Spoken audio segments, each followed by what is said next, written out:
Reprise des hostilités au Mali entre l'armée nationale et les islamistes en cause, en Sardine et au Moujao, à l'assaut du Sud. Le médiateur Blaise Compaoré, par la voix du ministre des Affaires étrangères, appelle à l'arrêt immédiat des hostilités. Omission ou irrégularité, l'UNUR-PS crie au scandale. Le parti de Maître Benewende Sankara pointe un doigt accusateur sur le Conseil d'État. L'organe juridique en charge des élections municipales l'aurait dépossédé d'un siège de conseiller au profit du CDP. Et puis, capitale des deux roues, Ouagadougou est en passe de devenir la ville des tricycles entre le non-respect du code de la route et l'incivisme des usagers. Dans ces tohu-bohu dans la circulation, rentrer chez soi sain et sauf relèverait du miracle. Madame, Messieurs, bonsoir. Plus de lignes de démarcation entre le nord et le sud malien. Les groupes islamistes d'Ansardine et du Moujao se sont lancés à la conquête du sud. L'armée malienne riposte tant bien que mal et les affrontements font rage en ce moment. Le président du Faso, médiateur de la crise malienne, par la voix du ministre des Affaires étrangères, demande l'arrêt immédiat des hostilités. Les clauses du 4 décembre dernier ne sauraient être remises en cause et le dialogue comme option de sortie de crise est toujours d'actualité. Nous écoutons Djibril Bassolé qui était cet après-midi face aux ambassadeurs accrédités au Burkina. Vous le savez, sans nul doute que la situation de terrain est en train de se dégrader. Nous le déplorons et nous voulons, par votre entremise, appeler les parties belligérantes à arrêter les hostilités, à se conformer strictement à ce qui avait été arrêté ici et rendu public le 4 décembre 2012. Nous sommes convaincus que le dialogue ne peut prospérer et porter des fruits que si les parties belligérantes créent un environnement de confiance et de sérénité. Les affrontements militaires qui ont lieu en ce moment sur le terrain ne pourront en rien renforcer ce climat de confiance et de sérénité. C'est la raison pour laquelle, au nom du médiateur de la CEDEAO, du président du Faso, je lance un appel solennel à l'ensemble des parties pour qu'elles se retiennent et qu'elles s'abstiennent de tout affrontement qui pourrait détériorer ce climat de confiance et surtout provoquer des pertes en vies humaines et des souffrances inutiles dont nous n'avons pas besoin à ce stade. Face à la presse également cet après-midi, le Premier ministre a présenté les missions, la composition et les changements intervenus dans son gouvernement. L'absence de l'ADF-RDA et l'entrée des partis d'opposition ont été abordés. C'est un gouvernement de combat qui va parachever le programme du président du Faso à 2 ans de la fin de son mandat. Propos recueillis par Drissa Seri. Les bases du choix du gouvernement, il n'y a pas de... D'abord, pour faire partie d'un gouvernement, il y a des orientations. Son Excellence, Monsieur le Président du Faso, a souhaité en effet que je puisse maintenir l'ouverture avec les partis de la mouvance présidentielle, mais également aussi voir avec d'autres partis politiques qui n'étaient pas de la mouvance présidentielle, qui sont prêts à participer donc au gouvernement et à mettre en œuvre son programme politique, son programme économique. Donc c'est dans ce sens effectivement que pour nous, naturellement, les partis qui étaient là, c'est l'ADF, l'UPR, devaient naturellement faire partie du gouvernement. Bon, avec l'ADF, on n'a pas pu s'entendre sur certains points, notamment le nombre de portefeuilles ministériels, le positionnement. Donc, finalement, comme le temps presse, nous avons formé le gouvernement. Je ne sais pas s'il y aura une remaniement ministériel, mais ce n'est pas à l'ordre du jour pour le moment. En ce qui concerne, vraiment, je salue les autres partis politiques qui sont arrivés. Il n'y a pas eu il y a eu aucun problème particulier avec l'UNDD et la CBD. Je les ai approchés. Ils ont effectivement manifesté leur, en tout cas, désir de participer au gouvernement. Donc, c'est ainsi que j'ai pu, naturellement, effectivement, avoir leur adhésion. Et j'ai saisi l'occasion pour les remercier d'avoir donc accepté de faire partie de mon gouvernement. Et j'espère qu'ensemble, nous allons faire un très bon travail. L'Union pour la Renaissance, parti sankariste, donne de la voix et pour cause, le Conseil d'État lui aurait retiré un siège de conseiller municipal de Tema-Bokin au profit du CDP. Une irrégularité constatée sur le site web de l'organe juridictionnel en charge des élections municipales au dire des responsables du parti de l'œuf qui était face à la presse cet après-midi. Les précisions avec Karim Patrick Namouanou. Le face-à-face entre le président de l'Union pour la Renaissance, parti sankariste, et la presse a eu pour sujet d'échange les résultats des élections municipales dans la commune rurale de Tema-Bokin dans le Passoré. Dans cette localité, le parti de maître Benouendé Sankara estime qu'une irrégularité serait intervenue sur le site web du Conseil d'État après la publication des résultats définitifs.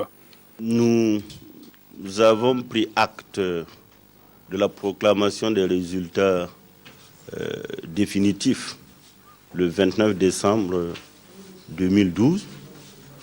Nous savons que c'est une décision de justice et que, en bon démocrate, nous prenons note de ce qu'on a eu, 2 sièges à Bokin et qu'on devrait reprendre dans le village de Gouaira. C'est cette décision qui a été publiée. Mais quelle n'a été notre surprise de constater sur le même site web que, en ce qui concerne Bokin, on a mis corrigé. Et quand vous rentrez dans le fichier, on se rend compte qu'on nous attribue un siège. Ce qui veut dire qu'on a manipulé à bon escient ou de façon criminelle le site du Conseil d'État. Les voies de recours sont certes épuisées, mais l'Union pour la Renaissance, parti sankariste, entend utiliser cependant des moyens légaux pour rétablir le droit. Le premier acte pour nous, c'est de nous adresser à la juridiction compétente pour lui demander de nous rétablir dans nos droits. Ensuite, qu'on aille aux élections. Mais si la juridiction, c'est-à-dire le Conseil d'État, avalise cette manipulation, ça veut dire que nous ne sommes plus en mesure de respecter l'autorité de cette décision de justice pour nous qui n'existerait plus. Une réclamation de siège datée du 10 janvier 2013 aurait été déjà adressée au président du Conseil d'État. Thomas Palais, nouveau ministre délégué à la coopération régionale, a pris fonction ce mardi. Celui qui remplace Vincent Zakané a pris connaissance des dossiers qui l'attendent dans son département. La passation de charges est intervenue au ministère des Affaires étrangères et de la coopération régionale. Compte rendu Jacques Lamissa Tarpaga. Les grands dossiers de la coopération régionale seront désormais traités par Thomas Palais, nommé ministre délégué en charge des questions régionales en remplacement de Vincent Zakané. Ce diplomate fait un retour à la maison et des dossiers l'y attendent. Le suivi du dossier de la médiation au Mali à vos côtés, Monsieur le ministre d'État.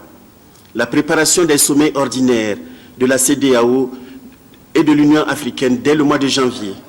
La préparation de la commémoration du cinquantenaire de l'Organisation de l'Unité africaine et de l'Union africaine.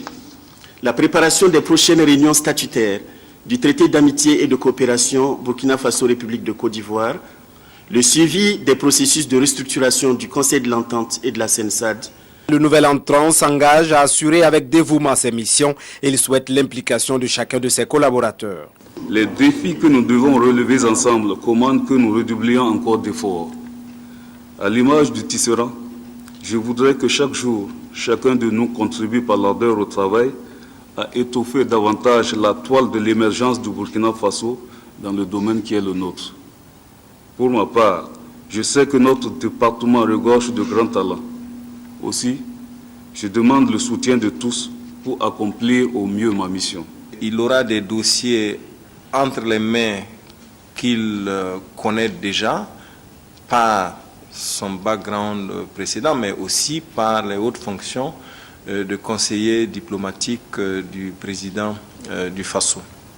Donc je suis persuadé qu'avec ce qu'il a déjà eu comme expérience, ce qu'il a déjà eu comme parcours, il pourra très certainement relever le défi de tenir haut le flambeau de notre coopération régionale, car une bonne partie de notre diplomatie s'exprime précisément à travers cette coopération régionale dont nous souhaitons qu'elle puisse se développer et être à la hauteur de notre ambition, du rôle que nous jouons dans la sous-région, mais aussi du rôle que nous jouons en Afrique d'une manière générale. Les principaux défis ainsi annoncés, l'occasion était belle à cette cérémonie de passation de service pour les uns et les autres de se souhaiter les meilleurs vœux en espérant que la diplomatie burkinabé gagne plus de galons en 2013. Restons toujours dans les locaux du ministère des Affaires étrangères pour signaler cette visite de travail entre la ministre chargée de la coopération internationale et du développement suédois et le ministre Djibril Bassolé. Au menu des échanges, la coopération bilatérale et la paix en Afrique. Oumoussissé, Jacques Lamissa Tarpaga. La rencontre n'a duré que 45 minutes, mais elle a permis au ministre des Affaires étrangères et de la coopération régionale du Burkina, Djibril Yipene Bassolé, et son homologue suédois, Gunilla Carlsson, d'échanger sur la coopération entre les deux pays.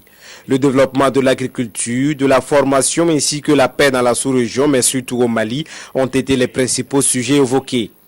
Les deux ministres ont réaffirmé la bonne relation entre le Burkina Faso et la Suède. Ils veulent également conjuguer leurs efforts à ceux d'autres pays pour un retour véritable de la paix au Mali. La ministre suédoise n'est pas venue seule, elle était accompagnée des représentants du monde des affaires de son pays. Les maladies tropicales, pas si négligées comme leur nom le laisse croire, le Burkina et ses partenaires viennent de réussir une baisse significative de ces maladies tropicales dites négligées. Le ministère de la Santé n'entend pas pour autant baisser la garde. Un plan stratégique de lutte est en cours de validation. Explication Wendata Nathalie Kaori. Les maladies tropicales négligées sont des maladies qui trouvent leur terrain de prédilection dans les milieux défavorisés. Malgré la diminution importante de ces maladies au Burkina Faso, la vigilance doit rester de mise car le manque d'hygiène, l'insuffisance d'assainissement et la prolifération des insectes sont des facteurs qui peuvent entraîner la recrudescence de ces maladies. On peut citer la filariose lymphatique, qu'on appelle communément l'éléphantiasis. On peut trouver l'onchocercose qui heureusement est en recul. Il y avait le ver de Guinée que nous venons d'éradiquer, donc qui n'est plus d'actualité. Avec la diminution considérable de la prévalence de ces maladies, à un certain moment, les gens ont considéré que ce n'était plus un problème de santé publique. Avec le temps, on s'est rendu compte qu'il y a une recrudescence de ces maladies et on a décidé donc de réorganiser la lutte. Afin de renforcer la lutte contre ces maladies, le ministère de la Santé a élaboré un plan stratégique qui couvre la période 2012-2016. Et c'est ce plan que les acteurs du système sanitaire sont invités à examiner et à valider pour qu'il serve de référentiel national en matière de lutte contre les maladies tropicales négligées. C'est le directeur général de la protection sanitaire qui a représenté le ministre de la Santé à l'ouverture des travaux. Il a invité les acteurs de la santé à faire des amendements pertinents afin que le Burkina Faso dispose d'un plan stratégique consensuel à même d'insuffler une nouvelle dynamique dans la lutte contre les maladies tropicales négligées. À ne surtout pas négliger les conséquences désastreuses de la pornographie sur l'éducation des enfants. Le ministère des Droits humains et de la promotion civique donne l'alerte et appelle à une prise de conscience. Professionnels du cinéma, exploitants de vidéoprojection et gérants de cybercafés sont tous interpellés sur leur rôle en matière de protection des enfants et surtout sur le respect des règles qui régissent l'accès aux films pornographiques. Kadi Sanogo. Les salles de cinéma et les vidéoclubs diffusent souvent des films pornographiques. Ces films sont reçus et acceptés par l'esprit de l'enfant sans capacité de critique et d'analyse. Au regard de cette situation, le ministère en charge des droits humains et de la promotion civique tire la sonnette d'alarme. C'est pourquoi cette formation a été initiée au profit des professionnels du cinéma, des exploitants de vidéoprojection et des gérants de cybercafés. Objectif, permettre à ces différents acteurs de prendre conscience des effets néfastes de la pornographie sur l'éducation des enfants et de mieux connaître les règles qui régissent l'accès à ce genre de films. Nous avons initié cette formation, c'est pour que ces acteurs comprennent qu'il y a des limites dans leurs activités à ne pas franchir. Parce que les enfants sont des êtres fragiles, en développement, et il faut faire très attention pour leur éducation. Il ne faut pas leur présenter tout ce qu'il y a. Donc, nous les sensibilisons et en fait, nous les outillons selon par rapport à la législation et par rapport aux différentes conventions qui protègent les enfants par rapport à ces différents actes. Plusieurs thèmes seront abordés au cours de cette formation de 2 jours. On peut citer entre autres les instruments juridiques internationaux de protection de l'enfant sur les conséquences désastreuses de la pornographie et la responsabilité des parents, des exploitants de vidéoclubs et des gérants de cybercafés dans la protection des enfants. Hier, dans la salle des Beaux-Arts de Bruxelles, c'est un court-métrage d'un réalisateur burkinabé et un documentaire fiction belge qui ont été projetés. Une soirée d'hommage au FESPACO par Africalia, partenaire du festival depuis quelques années. Cette projection entre dans le cadre du lancement européen du FESPACO. Arthur Ouedraogo, Salinana. Ils sont venus nombreux ce soir-là partager l'esprit FESPACO aux Beaux-Arts de Bruxelles. La communauté réunie ici pour cette soirée spéciale FESPACO découvre pour la première fois Jouer c'est encore mieux du réalisateur burkinabé Emmanuel Toué. C'est un making-of de 20 minutes dans lequel le réalisateur rend hommage au célèbre humoriste congolais Dieudonné Kabongo, décédé le 11 octobre 2011. J'avais réalisé d'abord un premier extrait du montage sur lui que je lui ai remis main à main au moment où il s'apprêtait à aller au Burkina Faso dans le cadre de ses vacances. Et donc c'est une année après qu'il est décédé, donc ce qui m'a donné envie justement de continuer le travail en approfondissant certaines pistes que je n'avais pas prises en considération au départ et qui aboutit sur l'hommage que vous avez vu ce soir. Kinshasa Kids du belge Marc-Harry Vanschberg était aussi à l'affiche aux Beaux-Arts. En 85 minutes, le réalisateur raconte dans un documentaire fiction les aventures d'un groupe d'enfants des rues de Kinshasa considérés comme des sorciers. Livrés à eux-mêmes, ils se battent contre la misère et finissent par former un groupe de musique pour déjouer leur sort. Et le film m'a beaucoup touché, je ne connaissais pas bien Kinshasa, donc le voir de cette façon-là, c'était assez impressionnant. Donc j'ai beaucoup apprécié ce film. Le film qui nous a été présenté est également un bon film, puisque cela nous montre que les enfants de la rue peuvent sortir de leur situation si certaines conditions sont réunies. Et je pense que c'est un bon départ pour le FESPACO. Cette soirée d'honneur pour le FESPACO organisée par Africalia Belgique est l'exemplarité d'un partenariat vieux de 4 ans. On s'est dit on va faire un plaisir au FESPACO, on va en plus ajouter une soirée qui n'est pas tout à fait un gala mais qui est une belle soirée avec 550 personnes, des professionnels, des gens d'institutions qui ont ce soir bien apprécié toute la dynamique qui se fait autour. Ce qui réjouit le délégué général du FESPACO qui a dédié cette soirée aux aînés du Festival du cinéma africain. C'est la reconnaissance de tout ce que le FESPACO fait pour le cinéma africain, ce que le Burkina fait pour le cinéma africain, et c'est aussi une occasion de demander à l'ensemble de l'Afrique de se fédérer pour que ce festival soit fort et se renforce de plus en plus. Je crois que pour nous aujourd'hui, c'est un bel hommage au FESPACO, mais véritablement un hommage au fondateur du FESPACO. Africalia soutient plusieurs projets culturels au Burkina Faso. La structure belge confirme donc son appui technique et financier au FESPACO. Elle pose ainsi les jalons d'un nouveau dialogue avec l'Afrique. À suivre les premières images de la RTB2 Centre le 20 janvier prochain. Le 3e né de la chaîne au cœur des grands événements poussera son premier cri à cette date. L'ex-radio rurale qui lui cède ses locaux est en train d'être réaménagé pour répondre aux normes d'installation télévisuelle qui se veulent numériques pour la RTB2 Centre. Visite commentée par Sylvestre Da. À la maison de la radio, les techniciens s'affairent pour être au rendez-vous du lancement des chaînes de télévision et de radiodiffusion RTB2 Centre à l'occasion de la 7e rentrée RTB. De ce studio multifonctionnel partiront les émissions de la télévision de proximité, un studio qui associe le plateau du journal télévisé ainsi que celui de production des émissions.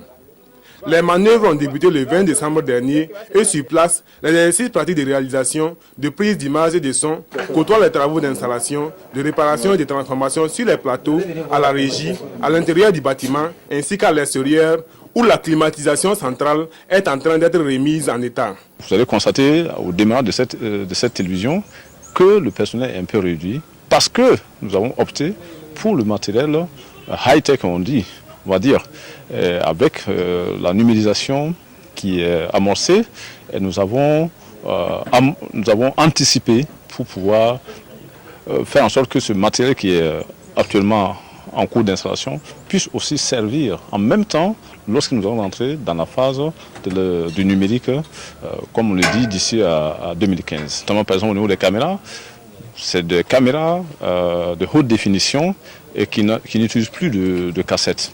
C'est plutôt des cartes mémoire qui vont être utilisées à ce niveau.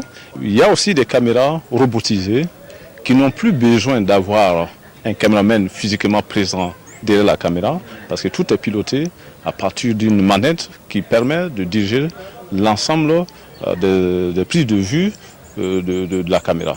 Au centre émetteur de la RTB situé au quartier Kamouensien de Ouagadougou, on finalise les dispositifs de diffusion.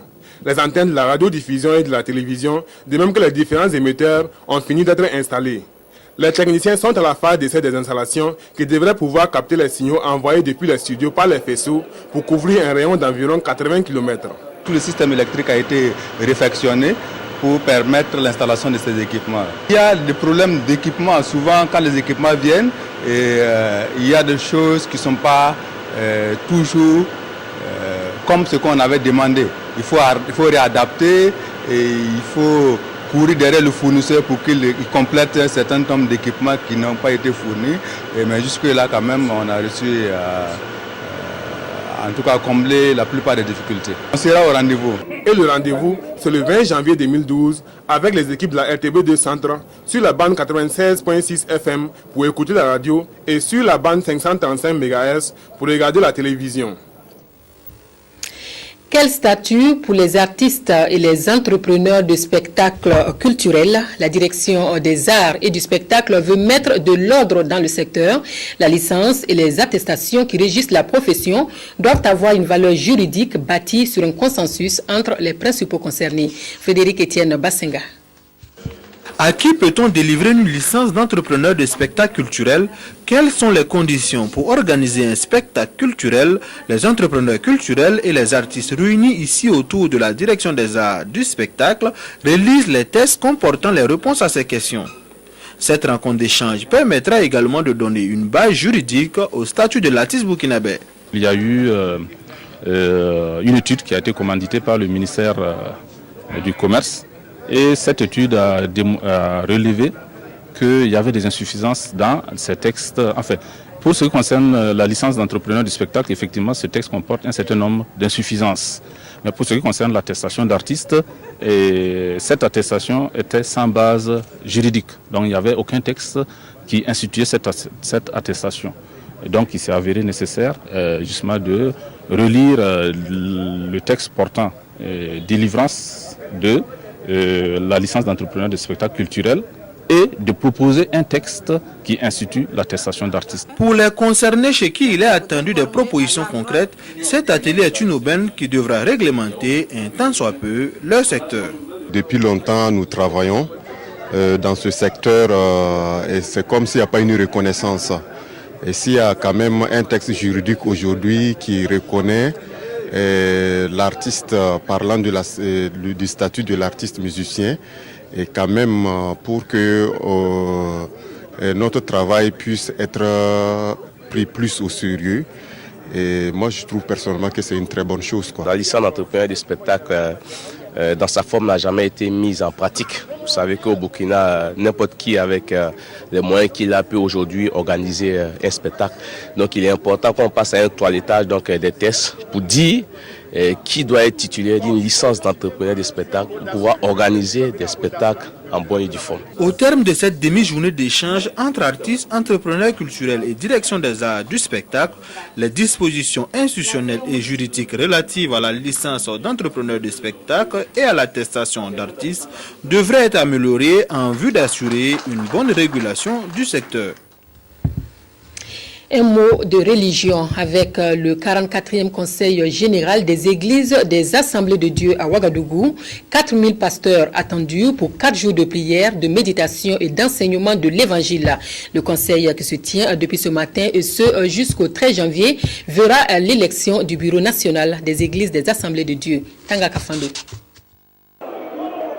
Venus du Burkina et d'ailleurs, pasteurs, diacres, chantres, choristes, responsables d'écoles et d'autres structures bibliques ont une mission à ce 44e Conseil général des Assemblées de Dieu du Burkina Faso.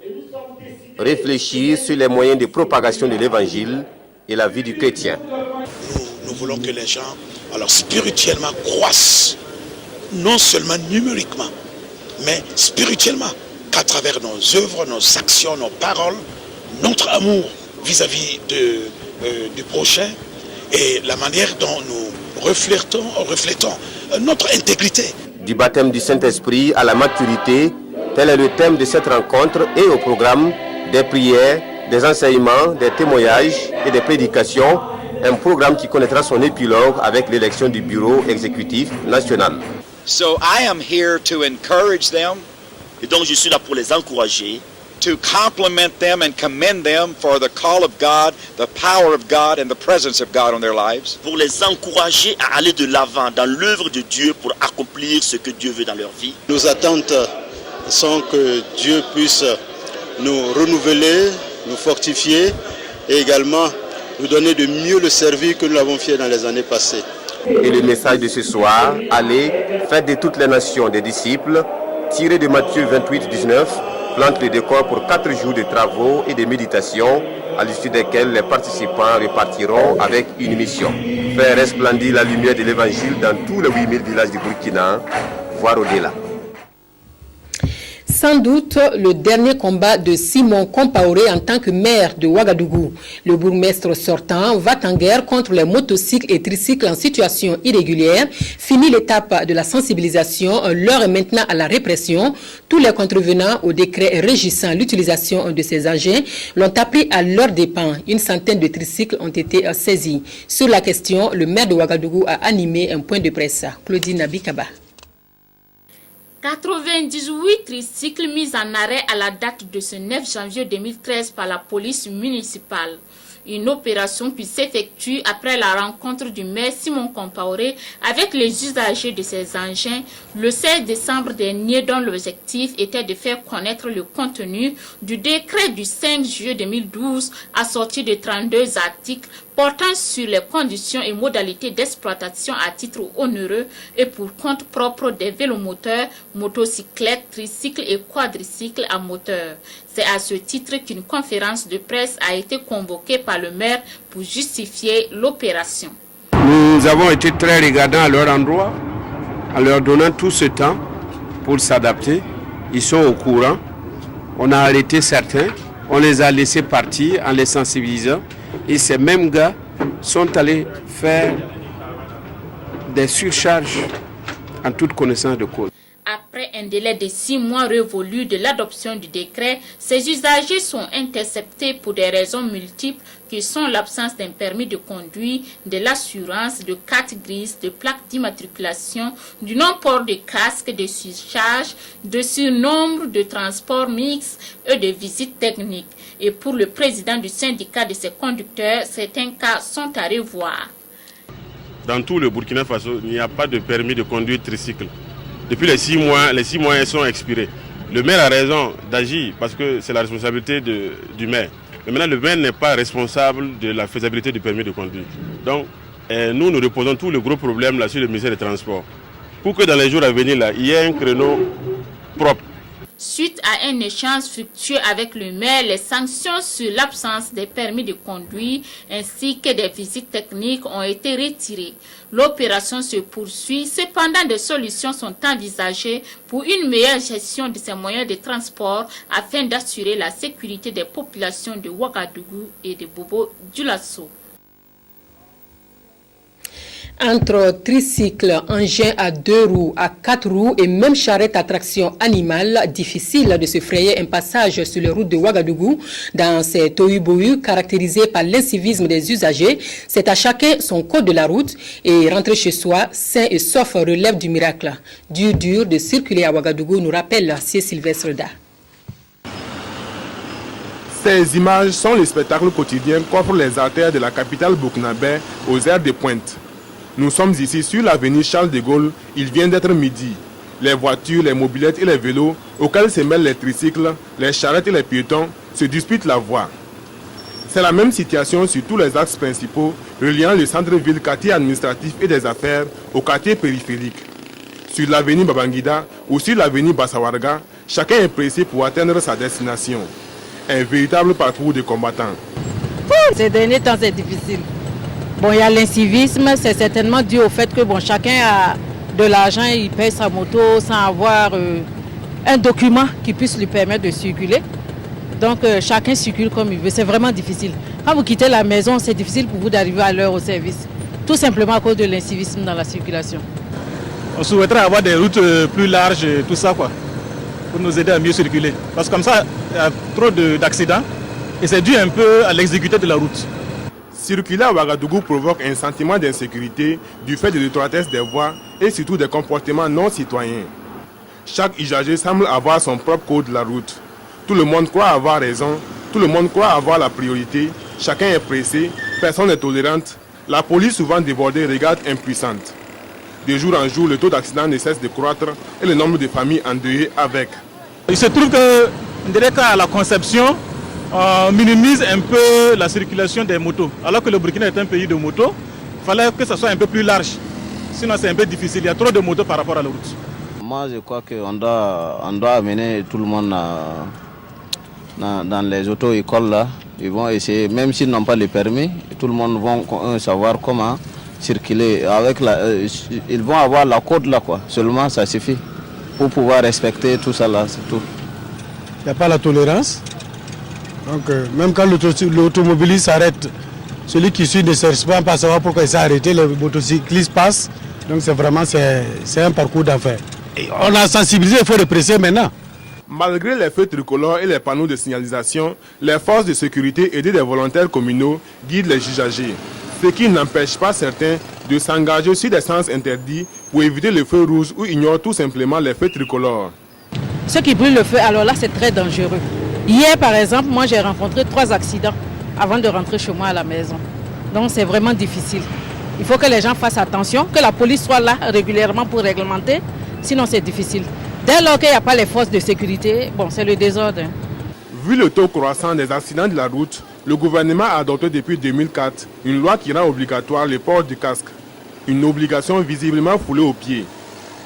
Parmi les mesures prises pour la sécurité routière, il y a également la mise en place des moyens de transport en commun, la traque des chauffards et des véhicules non conformes aux normes de la visite technique, le bitumage des voies. Mais il reste le changement des comportements des usagers et cela relève sans doute de la responsabilité de tout un chacun. La circulation débarrassée de 12 présumés malfrats, leur spécialité, cambriolage et agression à main armée. D'autres charges pèsent également contre eux, mais ils devront s'en défendre devant le parquet. C'est une collaboration entre militaires et gendarmes qui a permis de mettre hors d'état de nuire ces présumés malfrats, présentés ce matin à la presse. Yacouba Goro. Ces présumés malfrats, tous âgés de 19 à 25 ans, s'étaient spécialisés dans le cambriolage des boutiques et domiciles, ainsi que dans les agressions à main armée. Aujourd'hui, la brigade ville de la gendarmerie de Boulmiougou met fin à la cavale de ces 12 présumés malfaiteurs qui terrorisaient les populations de la ville de Ouagadougou. 15 engins, des gourdins, des canifs, une grande cisaille, un pistolet et bien d'autres objets ont été saisis avec cette association de malfaiteurs. C'est grâce à la collaboration franche des militaires de l'armée de terre qui nous a permis de démanteler ces réseaux. Ils ont été victimes d'un vol. Ils n'ont pas hésité à prendre le premier et le conduire à notre niveau. Et nous avons ouvert une enquête qui nous a permis de démanteler tous les réseaux. Comme mode opératoire, le chef de la bande, un récidiviste en la personne de Moumouni Cabré, après avoir organisé le groupe en fonction de l'opération à mener, tenait avec ses camarades en respect les veilleurs de nuit pour les cas de cambriolage avant de passer à leur forfaiture. En ce qui concerne les agressions à main armée, les victimes sont accostées dans les endroits obscurs, assommées à coups de gourdins et dépossédées de leurs biens. Je suis parti pour aller payer Diaou. Donc, sur la route, il y avait deux personnes qui sont remorquées avec une moto Krypton Z. Donc, ils sont venus me dépasser. Après, ils ont fait un demi-tour, venus sortir derrière moi. Et puis, Quand ils m'ont approché, ils ont fait la moto, ils ont renflé la moto là. Donc quand j'ai entendu le bruit, j'ai dit que je tournais pour voir. En ce temps, ils ont pris un fer qui a tapé sur ma tête. Donc je suis tombé et puis ils ont pris la moto et puis parti. Les investigations se poursuivent et ces présumés malfrats seront déférés devant le parquet pour être jugés. En entendant, le commandant de la brigade ville de la gendarmerie de Boulmiougou appelle la population à plus de vigilance et de collaboration afin de venir ensemble à bout du grand banditisme. Le maquis restaurant Le Bon Coin, situé aux 1200 logements à Ouagadougou, était en flammes ce matin. Les sapeurs-pompiers ont réussi à maîtriser le feu à temps avant qu'il ne se propage dans le quartier. D'importants dégâts matériels, mais fort heureusement, aucune victime humaine. Frédéric Etienne Bassenga. Voici ce qui reste du maquis resto Le Bon Coin, situé dans la cité 1200 logements à Ouagadougou.